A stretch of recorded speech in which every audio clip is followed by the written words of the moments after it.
I really wish I got into Xenoblade a lot sooner than I did.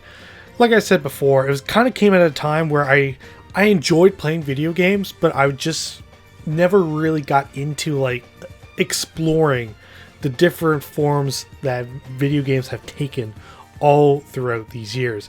And I've already talked about Xenoblade Chronicles a little bit on the channel already. I did a full review of it, and it's such an impressive game with its gameplay, with its story, its characters, the music, the art style, and the way that the graphics were able to have been achieved on the hardware that it was on. It was all impressive and still holds up today probably till the end of time, really. So when Xenoblade Chronicles Definitive Edition was announced, I was excited, absolutely, but between the way that the game itself was already handled back on the Wii and the way that they already ported the original onto the 3DS, coupled with an honest-to-God reprint of the actual Wii edition not all that long ago, I wasn't sure if there was really any need to port the game over to the Switch other than to just make it more accessible, I guess.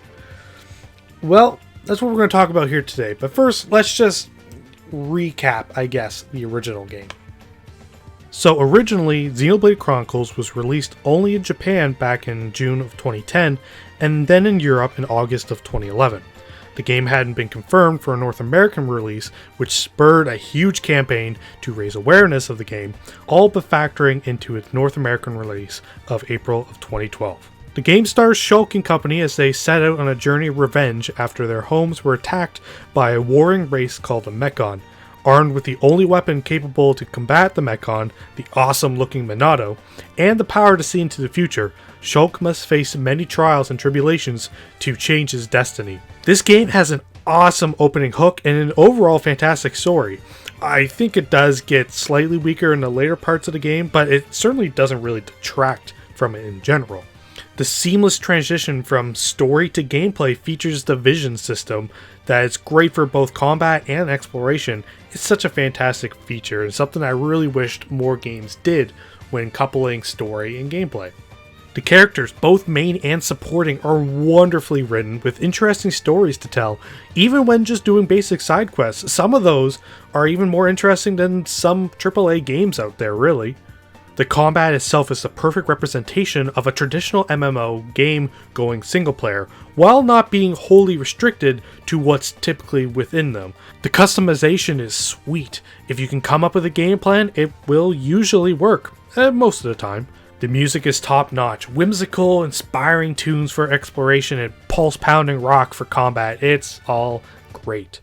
And while graphically speaking, the game doesn't look fantastic, what it's able to accomplish with its environment and its scope on the hardware it was on is something outstanding. Okay, holy moly, is there anything wrong with the game? Well, anything I mention, it's extremely minor and very nitpicky. I feel like a crutch is used with some enemies that have spike damage, killing the flow of any team setup you want, as specific requirements are needed in order to handle with them properly. And while filling up your affinity chart with the numerous NPCs you come across is a fantastic feature, the time it takes to track down every single one can be a bit boresome when first coming into a new area, especially when most unique side quests are locked until you've found all required parties. And then of course you have to keep updating with them a lot, and it does get a little time consuming, but it's really not that bad though. So then what kind of things did the Definitive Edition actually bring to the table? Well, besides the two major things that I will get into, a lot of it really had to do mostly with quality of life improvements. In combat, arts now get a notification to when it's most effective to use that specific action, whether it be achieving the proper position, or if an enemy is ready to be toppled or dazed, or etc. The latter being the most helpful for me, since positionals were never really a problem, but it's there for those who need it. Collectibles needed for quests will now have an icon showing if that collectible is what you need. Visions will still happen for future ones, but it's nice to know if a certain batch of items have what I'm looking for. As well, Colony 6 items needed for rebuilding have their own separate icon to check in the main menu instead of having to teleport back and forth to Colony 6 all the time to check up on it. And you can now pick what style of armor you have on without affecting stats. Hallelujah! Ugh, I spent way too long in this menu because I just like seeing what armor sets I can come up with. And obviously, there's the design of the game. I'll start right away by saying that the soundtrack is supposed to be redone for this game, and honestly, I couldn't tell the difference. Not that it really needed an update anyways, the original soundtrack was already an A+ effort. It's just really too hard to improve on such a thing, and if I were to listen to them back to back, I probably wouldn't be able to tell the difference. The look of the game though, man, what a difference it makes. Granted, the original looked fine considering its hardware limitations and some of the things it was trying to achieve, what with its expanding landscapes and all that. But this is just on a whole other level. Sure, it's basically a copy-pasted effort from Xenoblade 2, but it works. Colors are vibrant, character models are expressive more than ever I find, though Ryan doesn't quite look 18 anymore, closer to 30, but he's the exception. The better detailed environment and character models does create a new-ish problem. Monsters that you encounter in multiple areas are usually repeats in their design, save for some very specific unique monsters. The murkier designs from the original and just the tech in general helped let it slide in my books, but the upgraded design here kind of exacerbates the problem with it, making unique encounters feel somewhat samey. Not a deal breaker, I know to some it won't bug them. It was just disappointing that they couldn't even give all unique monsters a different color or some other trinket just to help differentiate them from the regular mobs. And finally, was probably arguably the biggest hook for the game, we have the special epilogue sequence, Future Connected, starring Melia, Shulk, and two of Ricky's little pawn, Nene and Kino. Based on everything I was hearing initially about Future Connected, I thought I'd be done it in like a sitting or two or something like that. Wow, no, I do not understand where some of these people are getting these 6-hour completion times from. That's outrageous. I took at least double that time. Maybe you've just ignored like all the side stuff, then yeah, maybe. But like, why would you do that to yourself? It's such a disservice to the full completion of the story if you just only did the main campaign. But I digress. Gameplay wise, there's quite a few changes while maintaining the core experience of the game. Gone are chain attacks, visions, skills, skill links, really everything that made the base game so game breaking when used well, or even when used. You also can't craft gems, you just find ether deposits and random gems of that color get added, meaning you'll probably have some funky gem usage early on. So much so that it's really hard to not have both Knoppon on the team at nearly all times, since Nene acts as a Ryan clone and Kino a Charlotte clone. Kinda hard not to have Nene in period, but I'm sure with enough luck and patience, you can eventually earn gems and items to help otherwise. The other big gameplay feature is the Pawn Specters. There are 12 Knoppons scattered about with 3 different ranks. You can help each of them with a problem, and they'll tag along and do stuff in battle with you, and once you have at least one of each rank, instead of chain attacks, you can call into Pawn Specters to do damage and something rank specific, like heal the party or daze all enemies. And that's basically the gameplay, a somewhat watered down version of the main game, but I want to touch on the story and characters for a quick second. If there ever was a character that deserved the extra screen time, Melia is definitely the one that deserved it the most.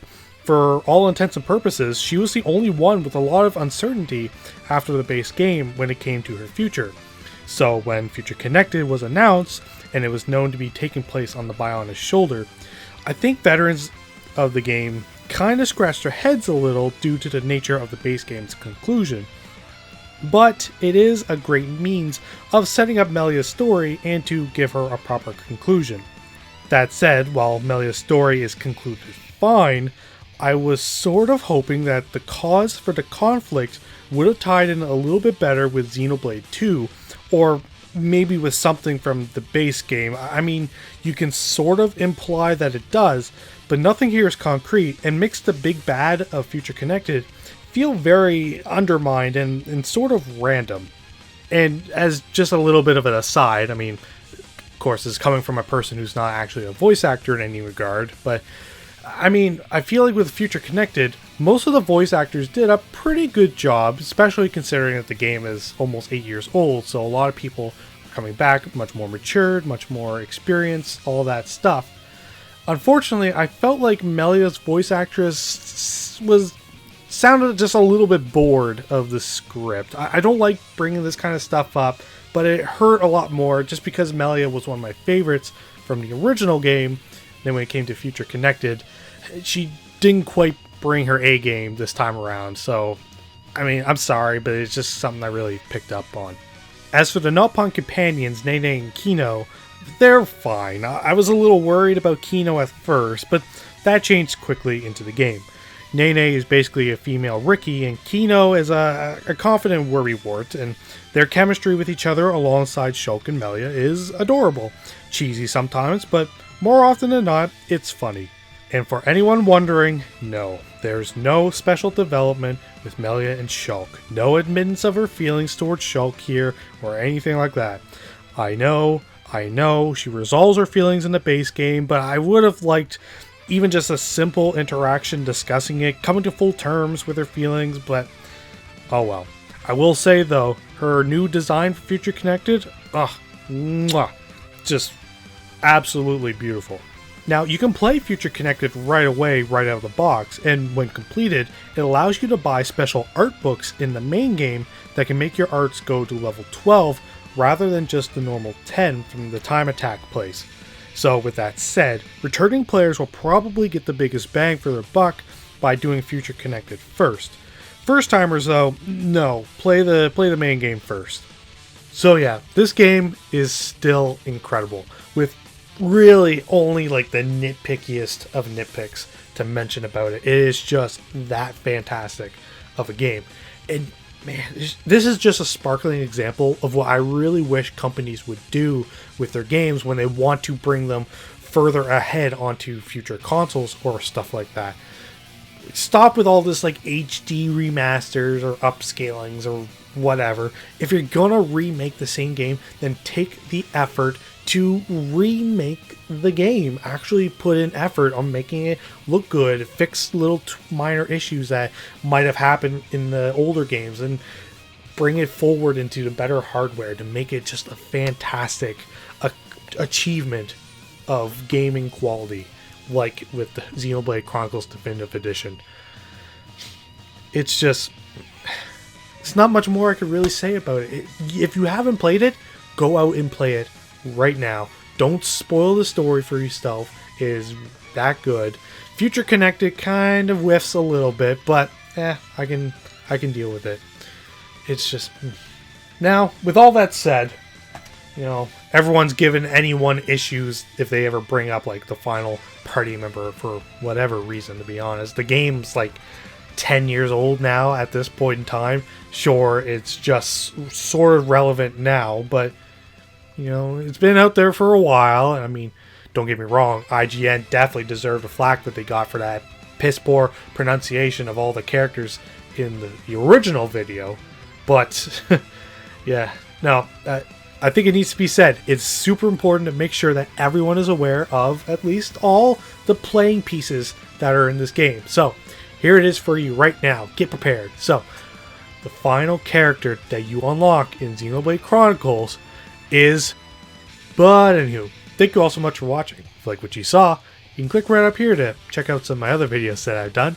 Or, if you really feel like it, you can click right up here to subscribe. And until next time, guys, I will see you all later.